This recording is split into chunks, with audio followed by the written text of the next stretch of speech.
of all, thank you for coming and visiting us. It's a great honor and a pleasure to have you all here. The network is actually constructing and establishing some 18 such academies globally.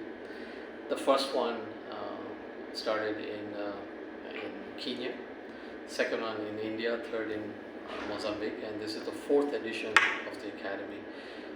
And the purpose of such academies is really to build local capacities, to have homegrown leaders who would inshallah get the best education possible in the country, go out perhaps, get their graduate degrees, and inshallah come back and help build the country. So that's the vision we have for the academies.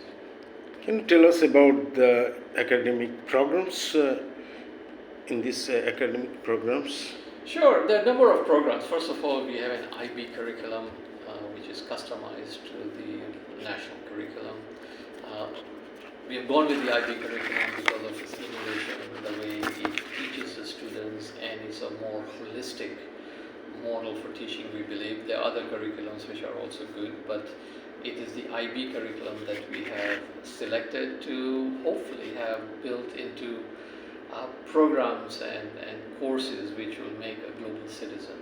Second is that we are very much committed to have professional development for our teachers. It is very important that in Bangladesh we contribute towards improving the quality of education, and one way of doing that is really through improving the teachers' education they get. So we are embarked on a project for that.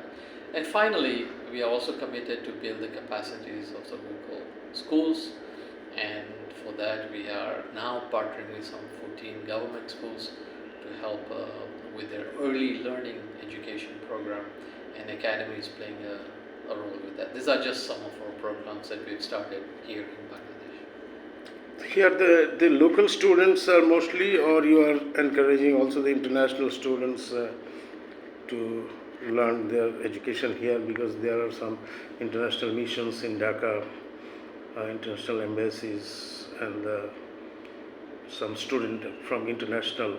Are you allowing in this academy? Sure.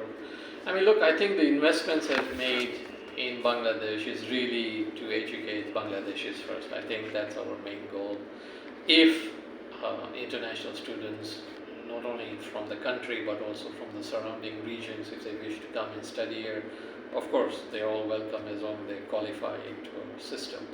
But the goal really is to have enough programs and support, including financial support, so that qualified Bangladeshi students can come here and partake in these wonderful facilities and hopefully into this wonderful educational journey that we have for them.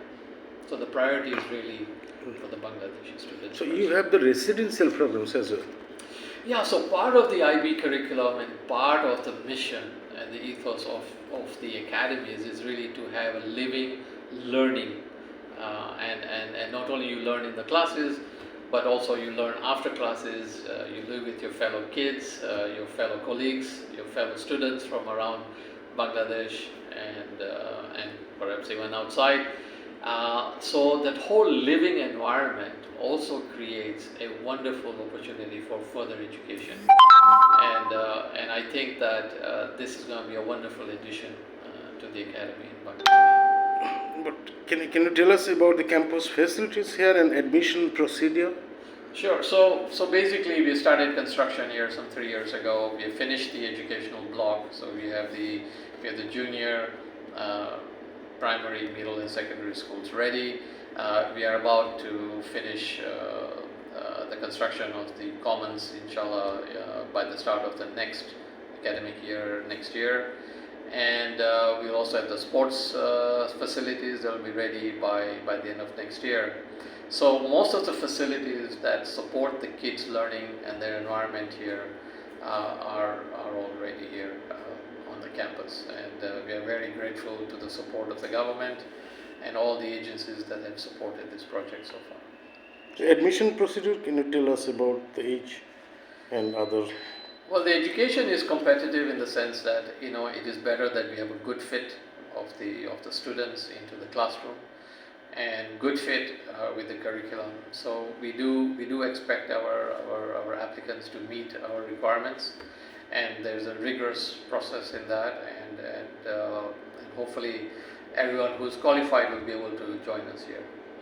And the final question is that people could expect that it is very expensive because of the higher class or richest people can send the student. Is there any scope for the scholarship for the middle class or the lower class to have that much enough money to study here?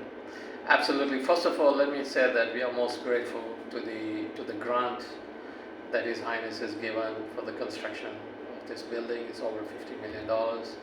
He has also granted the land that we have built on, so we are grateful to that. So those costs have been taken out for us.